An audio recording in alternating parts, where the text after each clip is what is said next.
अल्लाह तबारक व तआला इरशाद फरमाता है, या अय्युहल्लज़ीना आमनू, ए ईमान वालो, इज़ा नूदिया लिस्सलाति मिन यौमिल जुमआ, कि जब जुमा की अजान दे दी जाए, फसअउ इला ज़िक्रिल्लाह, तो अल्लाह के जिक्र की तरफ दौड़ो। यहां पर अल्लाह तबारक व तआला अगर चाहता तो इरशाद फरमा देता कि अल्लाह के जिक्र की तरफ चलो, अल्लाह के जिक्र की तरफ आओ, लेकिन रब्बे कायनात इरशाद फरमाता है फसअउ, सई से है कि दौड़ो अल्लाह के जिक्र की तरफ। मतलब क्या है? वदरुल बै, सब कुछ छोड़ दो, हर एक चीज जिस काम के अंदर भी आप मशगूल हो, खरीदो फरोख्त में अगर आप मशगूल हो, लेन देन में हो, आप जॉब कर रहे हो, आपने दुकान खोली हुई है, आप शॉप पर हो या कारखाने में हो या फैक्ट्री के अंदर हो, सबके शटर डाउन कर दो, हर एक चीज छोड़कर अल्लाह के जिक्र की तरफ फौरन भागो। कितनी बड़ी अहमियत है फसाओ, ये दौड़ने का लफ्ज हमें बता रहा है कि रब्बे कायनात के नजदीक जुमा की नमाज की अहमियत कितनी ज्यादा है। बहुत से मुसलमान आज इतवार के दिन की छुट्टी तो रखते हैं, लेकिन जुमा के दिन की छुट्टी नहीं रखते। हालांकि छुट्टी जुमा के दिन की होनी चाहिए, क्योंकि जुमा की तैयारी जो है सुबह से शुरू कर देनी चाहिए। फरमाया ज़ालिकुम खैरुल लकुम इन कुंतुम तालमून, आगे अल्लाह इरशाद फरमाता है ये तुम्हारे हक में बेहतर है अगर तुम इसका इल्म रखो। रोजी का मालिक अल्लाह है, वो बेशक अल्लाह तबारक व तआला, तुम कारोबार बंद करके उसके दर पर आओगे, रब्बे कायनात उससे कई गुना ज्यादा अल्लाह तबारक व तआला तुम्हें अता कर देगा, क्योंकि तुमने अल्लाह का हुक्म पूरा किया, उसे राजी किया जो रज़ाक है, जो रोजी का मालिक है, कुल कायनात का हाकिम है, जहां से फैसले होते हैं। सलमान फारसी रज़ी अल्लाह तआला अन्हु से मरवी है कि नबी करीम सल्लल्लाहु अलैहि वसल्लम ने इरशाद फरमाया कि जिस शख्स ने जुमा के दिन बेहतरीन तरीके से गुस्ल किया, खूब पाकी हासिल करी, यानी जितना ज्यादा पाक साफ हो सकता था वो हो लिया, फिर उसने कोई खुशबू वगैरह लगा ली या खुशबू मैसर ना हुआ, खुशबू वाला तेल ही लगा लिया, और सबसे साफ सुथरे कपड़े जेब तन किए, और फिर अपने घर से निकला और मस्जिद के अंदर आ गया। लोगों की गर्दनों को फलांगता हुआ नहीं आया, मतलब लोग बैठे हुए थे सुकून के साथ, जहां जगह मिली वहीं बैठ गया, उनके ऊपर से उनके कांधों को गुजरता हुआ आगे बैठने के लिए नहीं आया। गुफिर लहू मा बैनहु मिन बैनिल जुमा, कि उसके और पिछले जुमा के दरमियान जितने भी गुनाह उसने किए थे वो सारे गुनाह अल्लाह ताला माफ कर देता है। कितनी बड़ी फजीलत है, अंदाजा लगाएं कि पूरे हफ्ते के गुनाह पिछले जुमा से लेकर इस जुमा तक जितने भी गुनाह किए थे वो सारे गुनाह अल्लाह माफ कर देता है, बस कबीरा गुनाह का मुर्तकिब ना हुआ हो। सारे सगायर गुनाह अल्लाह माफ कर देता है, और अगर इस जुमा में तौबा कर ली तो अल्लाह तबारक व तआला कबीरा गुनाह भी नामे अमाल से उसके मिटा देगा। ये अल्लाह तबारक व तआला ने जुमा के दिन की फजीलत को उजागर किया है अपने नबी सल्लल्लाहु अलैहि वसल्लम की ज़बान मुबारक के जरिए से।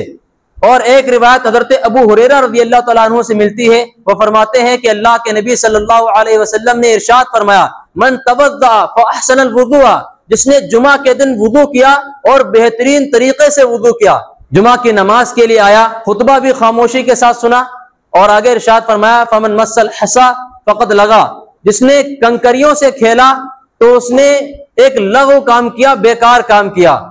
उस जमाने में मस्जिदें जो है कच्ची हुआ करती थी, पक्के फर्श नहीं होते थे, बारिश की वजह से कीचड़ हो जाया करता था मिट्टी में, तो इसलिए साहबे किराम ने, बाद साहबे किराम ने सोचा कि अगर कंकरियां पथरियां बिछा दी जाएं तो यहाँ कीचड़ नहीं होगा, तो बाद साहबे किराम ने अपने दामन में ला के कंकरियां बिछा दी। एक साहबी उठे, अपने दामन में कोई चीज नहीं मिली, और उनको नेकियां हासिल करने का बड़ा शौक था कि अल्लाह के दीन के लिए जितना मर मिटे उतने ज्यादा अल्लाह ताला कबूल फरमाता है, तो अपने दामन में भर भर के कंकरियां लाए और सजदों की जगह पर और नमाज में सफों की जगह पर उन्होंने बिछा दिया।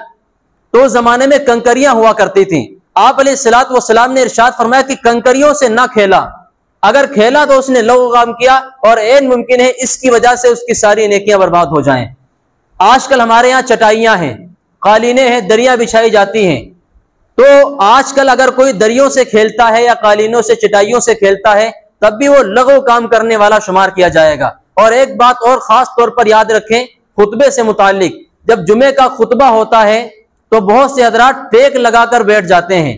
देखिए, अगर टेक लगाकर आप बैठ गए और आपको नींद आ गई, और आपको ऐसी नींद आई कि आप थोड़ी देर के लिए बिल्कुल खो गए नींद के अंदर, इस तरह नींद आई कि अगर वो चीज हटा ली जाए तो आप गिर पड़े, बिल्कुल मदहोश हो गए, तो आपका वुदू टूट जाएगा, और वुदू टूट जाएगा तो जाहिर सी बात है फिर बगैर वुदू के नमाज नहीं होती। अक्सर लोग ये गलतियां करते हैं, खुतबे के दरमियान हो सके तो जिस तरह तहियात में बैठा जाता है उस तरह बैठें, या जिस तरह आपको सहूलत हो आप बैठ सकते हैं, लेकिन गौर से खुतबा सुने। यहां तक फरमाते हैं उलमाए कराम कि अगर खुतबे में कोई दूसरा बात कर रहा हो तो आपको उसको रोकने के लिए भी बात करने की इजाजत नहीं है। आप उससे खामोश रहो, इतना भी आपको बोलने की इजाजत नहीं है अगर कोई दूसरा बात कर रहा है या तो। इसलिए ना तो खुतबे के दरमियान खेलना है किसी चीज से, ना अपने कपड़े से, ना चटाइयों से, ना दरियों से, और ना ही उंगलियों से आपस में खेलना है। सिर्फ खुतबा तवज्जो के साथ सुनना है। अगर कोई बात कर रहा हो तो ये उसका मामला है, अल्लाह तबारक व तआला के यहाँ उसका फैसला खुद होगा। आप उसको रोकने के लिए भी कोई अल्फाज ना कहें, खामोश सुनते रहें। नमाज के बाद उसे टोक सकते हैं, वह आप खुतबे के दरमियान बात कर रहे थे, खुतबे में बात नहीं करनी चाहिए, क्योंकि खुतबा सुनना यह वाजिब है। अच्छा, खुतबा होने से पहले नबी करीम सल्लल्लाहु अलैहि वसल्लम इरशाद फरमाते हैं कि अल्लाह तबारक व तआला फरिश्तों को हुक्म देता है कि जाओ मस्जिद के दरवाजे के ऊपर खड़े हो जाओ, और जो इंसान भी आता रहे, जैसे जैसे आता रहे, जिस हिसाब से आए उसी हिसाब से उसका नाम लिखते रहो और नेकियां उसके लिए लिखते रहो। तो फरिश्ते बाकायदा रजिस्टर खोलकर मस्जिद के दरवाजे पर खड़े हो जाते हैं। जो सबसे पहले आता है उसका नाम वो लिख लेते हैं, उसको ऊंट की कुर्बानी के बराबर सवाब मिलता है। यूं समझ लो कि जैसे उसने ऊंट कुर्बान कर दिया हो। आजकल लोग बकरीद के मौका पर कटरा वगैरह खरीदते हैं, हमें पता है कितना महंगा मिलता है, ऊंट कितना महंगा होता है। तो यूं समझ लो कि जैसे किसी ने ऊंट खरीदा हो और ऊंट की कुर्बानी अल्लाह के रास्ते में पेश कर दी हो। इतना बड़ा सवाब जुमे के दिन पहले आने वाले को मिलता है जो अजान से पहले आ जाए। फिर जो उसके बाद आता है उसको एक कटरा या गाय ज़िबा करने के बराबर सवाब मिलता है, उसकी कुर्बानी के बराबर अज्र मिलता है। और जो उसके बाद आता है उसको एक मेंढा, दुम्बा या बकरा कह लीजिए कि उसके बराबर कुर्बानी का अज्र मिलता है। फिर जो उसके बाद आता है, बिल्कुल खुतबा के करीब आता है, तो उसको एक मुर्गी सदका करने का अज्र मिलता है। फिर जो उसके बाद सबसे आखिर में आया, खुतबा से जरा सा पहले, जैसा कि हमारी हम सब की आदत है कि थोड़ा सा पहले आते हैं, तो एक अंडा सदका करने के बराबर सवाब मिलता है। और जब इमाम खुतबा के लिए आ जाता है तो नबी करीम सल्लल्लाहु अलैहि वसल्लम ने इरशाद फरमाया, अबू लुबाबा रज़ी अल्लाह तआला अन्हु से रिवायत मनकूल है, फरमाते हैं आप अलैहिस्सलातु वस्सलाम कि फिर फरिश्ते रजिस्टर बंद कर देते हैं और किसी का भी नाम नहीं लिखते, और खुद फरिश्ते खुतबा सुनने में लग जाते हैं। और वो दुआ करते हैं कि अल्लाह अगर कोई बीमार था तो उसे शिफा दे दे, बीमारी की वजह से नहीं आ सका, या अल्लाह अगर कोई गुमराही में था तो उसे हिदायत दे दे, गुमराही की वजह से नहीं आ सका होगा, या अल्लाह और कोई मुसीबत होगी, परेशानी होगी तो उसे दूर कर दे, ताकि वो तेरे घर में आने के लिए तैयार हो जाए और मुस्तैद हो जाए। यह सिलसिला कब तक चलता है? जब तक कि इमाम खुतबा के लिए ना आ जाए। और जैसे ही खुतबा शुरू होता है रजिस्टर बंद। तो मेरे भाइयों, जुमा के दिन क्यों ना सुबह से तैयारी करके अजान से पहले आने की कोशिश करें। जब आपको ऊंट की बराबर, कुर्बानी के बराबर अज्र मिल रहा है, तो अंडे के सदका करने के बराबर आप अज्र क्यों लें? यह बिल्कुल ऐसे हो गया कि जैसे आपको कोई 10 लाख का पैकेज आपके सामने रखे कि भाई ये भी तुम्हारा है, तुम्हें हदिया है। 5 लाख का रखे, ये भी हदिया है। 1 लाख का रख दे कि ये भी हदिया है। एक 10,000 का रख दे कि ये भी तुम्हारे लिए हदिया है। ये सब अल्लाह की जानिब से तुम्हारे लिए इनामात हैं, हलाल रोजी है, जो चाहे ले लो। फिर तो कोई नहीं 10,000 वाला पसंद करेगा, ना 1 लाख वाला। सबसे ज्यादा जो रकम होगी वही चाहेगा। ये दुनिया है, इस रकम की तो कोई हैसियत भी नहीं, चाहे करोड़ों हो। लेकिन ये नेकिया जो ऊंट की कुर्बानी के बराबर आपको अज्र मिल रहा है, इसका तो मुकाबला ही नहीं कोई। तो जब अज्र लेना ही है तो ऊंट की बराबर आप अज्र लें, उसकी कुर्बानी के बराबर आप अज्र लेने की कोशिश करें। सबसे पहले मस्जिद में आने की कोशिश करें। खुतबा सुनने के बाद इमाम जब खड़ा होता है, और अल्लाह के वसल्लम का एक फरमान भी है। सबसे पहले तो जुमा की फजीलत के बारे में यह बात आप समाअत फरमा लें कि जुमा के दिन जो है अज़मत वाला कितना है, कितनी फजीलत का हामिल है। एक हदीस शरीफ में आता है कि अल्लाह के नबी सल्लल्लाहु अलैहि वसल्लम ने इरशाद फरमाया कि जुमा सय्यिदुल अय्याम है। अल जुमअतु सय्यिदुल अय्याम, तमाम दिनों का सरदार है। हफ्ते में जितने भी दिन होते हैं, सारे दिनों का सरदार कौन सा दिन है? जुमे का दिन। और फरमाया कि अल्लाह तबारक व तआला को सब दिनों से ज्यादा अज़मत वाला दिन अल्लाह ताला को जुमे, अल्लाह ताला के नजदीक जुमे का ही दिन है। यहां तक इरशाद फरमाया आप अलैहिस्सलातु वस्सलाम ने, ये नसई शरीफ की रिवायत है कि ईद उल फित्र और कुर्बानी की ईद से भी ज्यादा अज़मत वाला दिन जुमे का दिन है। ये कितनी बड़ी बात आप अलैहिस्सलातु वस्सलाम ने इरशाद फरमा दी कि जितनी अहमियत जुमे के दिन की है, ईद उल फित्र और कुर्बानी के दिन की अहमियत भी उतनी नहीं है। ये नसई शरीफ की रिवायत है जिसमें तमाम सही अहादीस रिवायत की गई हैं। आप अलैहिस्सलातु वस्सलाम ने बात इरशाद फरमाई और फरमाया कि अल्लाह तबारक व तआला ने इसमें 5 खूबियां रखी हैं। सबसे पहली खूबी रखी कि आदम अलैहिस्सलातु वस्सलाम को, जो तमाम इंसानों के बाप हैं, सय्यदुल इंस हैं, तमाम इंसानों के सरदार हैं, उनको अल्लाह ने जुमा के दिन ही पैदा फरमाया। और अल्लाह तबारक व तआला ने जुमा के दिन ही, दूसरी खूबी, जुमा के दिन ही उनको दुनिया के अंदर भेजा और दुनिया में उनको उतारा है। और जुमा के दिन ही अल्लाह तबारक व तआला ने उनकी वफात की है, उनको मौत दी है। ये 3 खूबियां हो गई। चौथी खूबी, अल्लाह तबारक व तआला ने जुमा के दिन एक ऐसी साथ रखी है, एक ऐसी घड़ी, एक ऐसा वक्त रखा है जिसमें बंदा जो कुछ भी अल्लाह से मांग ले अल्लाह उसे जरूर अता करता है, और जो चीज मांगता है अल्लाह बिआइनी वही चीज उसे अता करता है। अब इस बारे में रिवायात मुख्तलिफ हैं और अक़वाल मुख्तलिफ हैं। बाज़ उलमा किराम फरमाते हैं कि वो दिन जो है जब इमाम खुतबे के लिए बैठता है उस वक्त से लेकर नमाज का सलाम फेरने तक, इस दरमियान का वक्त है। इस दरमियान में जो भी वो दुआ मांग ले, तो आप जब इमाम 2 खुतबों के दरमियान में बैठता है उस दरमियान भी आप दिल ही दिल में दुआ मांग सकते हैं। एक साहब ने हमसे सवाल किया कि इमाम जब 2 खुतबों के दरमियान में बैठता है तो वो कौन सी सूरत पढ़ता है? सूरत नहीं पढ़ी जाती, इसमें कुछ पढ़ा नहीं जाता। आप अगर चाहें तो दिल ही दिल में अल्लाह से दुआ कर सकते हैं, वरना खामोश बैठे रहें। इमाम भी खामोश बैठता है, आप दिल दिल में जो मांगना चाहते हैं अल्लाह से मांगे, क्योंकि ये वक्त जो है दुआ की कबूलियत का होता है। बाज़ उलमा किराम फरमाते हैं, बल्कि अक्सर उलमा किराम हैं वो फरमाते हैं कि जो वो वक्त है जो दुआ की कबूलियत का है वो असर से लेकर मगरिब तक के दरमियान का वक्त है। यानी असर से मगरिब के दरमियान का। आपने देखा भी होगा कि जुमे के दिन असर के बाद मस्जिद मगरिब के लिए भरनी शुरू हो जाती है और लोग दुआओं के अंदर अपनी मशगूल हो जाते हैं, या फिर मगरिब से थोड़ा पहले, आधा घंटा पहले मस्जिद में कम से कम आ जाएं और अल्लाह के हुजूर दुआएं मांगनी शुरू कर दें। उनकी दुआ जरूर कबूल होती है अगर वो वक्त उनको मिल गया, मैसर हो गया। अगर कोई और ज्यादा कोशिश करना चाहता है तो पूरा दिन दुआ में गुजारना कोई नामुमकिन तो नहीं है। पूरा दिन अल्लाह से दुआ मांगता रहे जुमे की, तो रब्बे कायनात यकीन बहुत बड़ा, ऐसे ऐसे लोग भी मौजूद हैं जिनके बहुत बड़े बड़े मैटर फंसे हुए हैं, बड़े बड़े मसले फंसे हुए हैं। हमारे पास आते भी हैं, कोई इसका हल बता दें, कोई वजीफा बता दें, हम वजीफे बताते भी हैं। तो अगर इतना बड़ा मसला है, इतने परेशान है, वो कहते हैं कि हम कुछ भी करने के लिए तैयार हैं, कितने भी आप वजीफे बता दें, कितनी भी दफा बता दें, हम पढ़ने के लिए तैयार हैं, बस इस परेशानी से अल्लाह मुझे निकाल दे। तो आप पूरे दिन दुआ मांग सकते हैं अल्लाह ताला से, क्योंकि दुआ मांगने के लिए कोई कैद भी नहीं और दुआ मांगने का कोई मकरूह वक्त भी नहीं होता है। आप पूरे दिन भी दुआ मांग सकते हैं अल्लाह से। तो ये जुमा की दिन की फजीलत है, कितनी बड़ी फजीलत हो गई। और 5वीं जो खूबी अल्लाह ने जुमा के दिन रखी है, 4 खूबियां तो हो गई, 3 आदम अलैहिस्सलाम से मुताल्लिक, और एक जुमा के दिन एक घड़ी ऐसी होती है जिसमें अल्लाह तबारक व तआला जरूर दुआ को कबूल फरमाता है। 5वीं, अल्लाह तबारक व तआला इसी दिन, जुमा के दिन ही क़यामत को बर्पा करेगा। इसीलिए तमाम के तमाम जो अल्लाह के फरिश्ते हैं और जो हवाएं हैं, पहाड़ हैं, दरिया हैं, समंदर हैं, इस सारी की सारी चीजें जुमा के दिन से घबराती हैं और डरती रहती हैं कि कहीं अल्लाह क़यामत को बर्पा ना कर दे। तो मेरे भाइयों, कितनी बड़ी फजीलत का हामिल है जुमा का दिन, कि अल्लाह तबारक व तआला ने कितनी ज्यादा इसमें फजीलतें रखी हैं और आप अलैहिस्सलातु वस्सलाम ने कितने ज्यादा इससे मुताल्लिक इरशाद फरमाए हैं।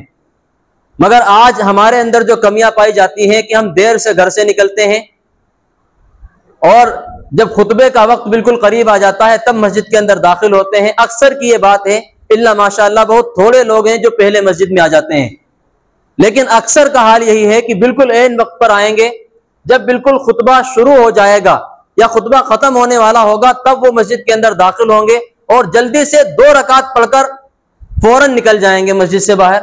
बहुत से लोग समझते हैं कि जुमा की नमाज सिर्फ 2 रकात है, ऐसा नहीं है। जुमा की नमाज 14 रकात है, उसमें सुन्नतें भी हैं, फर्ज के अलावा नवाफिल भी हैं। तो इसलिए आपको चाहिए कि आप मुकम्मल नमाज पढ़कर जाएं, पूरी नमाज पढ़कर जाएं, पहले आएं और पूरी नमाज, फर्ज भी पढ़े, सुन्नतें भी पढ़ें, नवाफिल भी अदा करें, मुकम्मल नमाज पढ़कर आप यहां से रुखसत हो। ये कम से कम इतना तो जुमे के दिन हमें करना ही चाहिए, क्योंकि इतनी ज्यादा फजीलतें अल्लाह तबारक व तआला ने जुमे के दिन के लिए खास कर रखी हैं। अल्लाह तबारक व तआला ने 5 नमाजें भी हम पर फर्ज की हैं। जब मुअज्जिन पुकारता है हय्या अलस सलाह, आओ नमाज की तरफ, हय्या अलल फलाह, आओ कामयाबी की तरफ, मुअज्जिन पुकार रहा होता है अस्सलातु खैरुम मिनन नौम, कि नमाज पढ़ना ये नींद से, सोने से बेहतर है।